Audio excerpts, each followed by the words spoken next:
Let's go over the self-check 17.3 binary tree properties. The following questions we have refer to our tree, so let's get into it. Let's do this. How many levels does this tree have?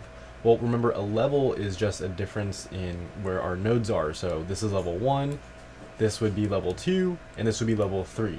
So we have 3 levels here. How many branches does it have? We have branches here, branch here, and branches here. So we have 3 branches in total.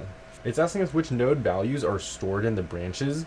The branch itself is going to be the node above where the branch is coming out. So the node above this branch and this branch would be a 3.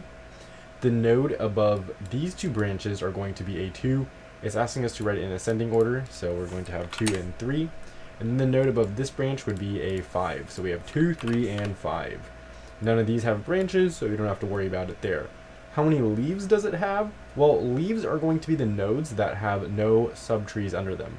That'll be 1, 4, and 6. So we have 3 leaves.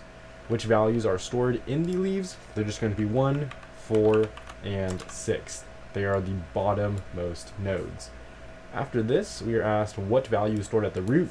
Remember, there's only one real root, and that's going to be this 3 up here. So we're going to have 3 as our root.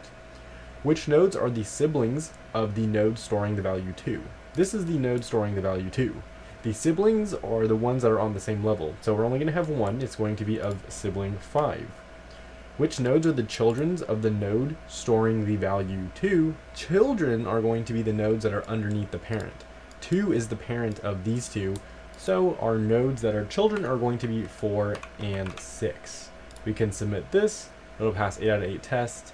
This is how we would look at a binary tree, and if you want more examples, check out that Java Practice It playlist link below the like button.